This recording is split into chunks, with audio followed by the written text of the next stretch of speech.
What would be a big bet for you when it comes to that strategic decision making?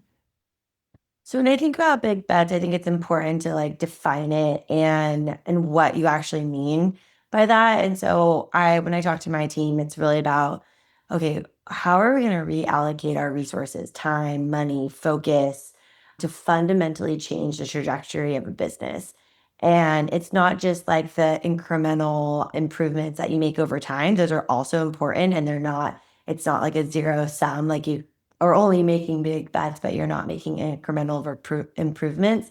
So I think that when you are building out like your strategy, it's like, okay, here are like the core fundamental things that we know are, proven it more or less. And then I would also probably argue that in the next few years, the way AI is reshaping everything, those things that worked before probably are not, yielding the same. So really look at that. But it's like, what are those things that are the foundation? And then what are the big bets that really, like I said, change the trajectory of a business? Well, and a lot of that ties into the business strategy as well, too, right? It's like, what is it that we can do to really impact what is coming down from the board and the C level and really following through on that from an execution standpoint through marketing. What internal and external pressures are pushing marketers to make braver, bolder decisions today? It's really about the buyer. We are in a complete transition in terms of buyers' expectations. They're more independent. They want to self-service all the information of your product. They want to talk to their peers. They're super intolerant of fluff.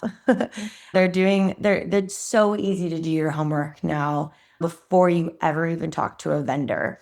And so I think that really changes because we are as marketers and as like a go-to-market function, right? The sales team, et cetera. We are no longer the gatekeepers to information.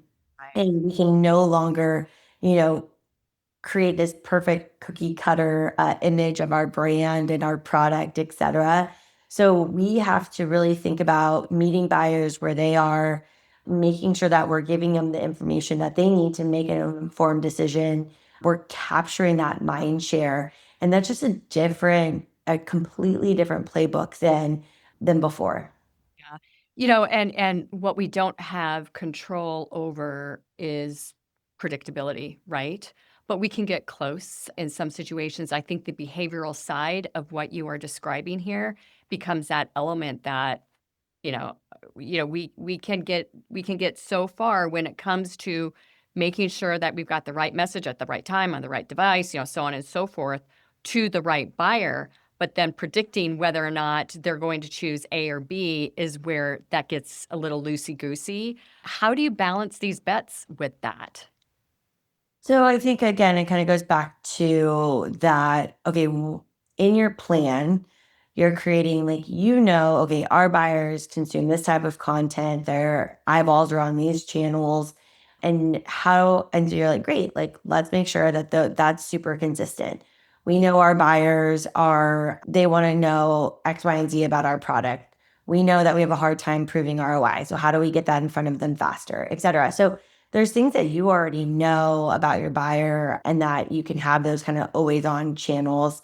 But then also leave that ability to course correct and that optionality of like, okay, layering in these big bets.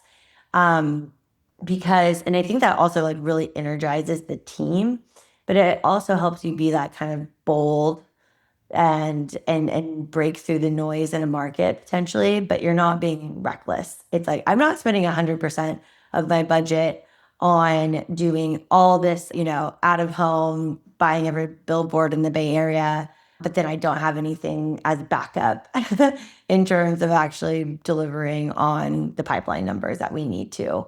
So I think so again, so kind of looking at those two things of like, okay, we know that this is where our buyers are going to be. This is how they consume content. And then also, hey, how are we going to break through the noise?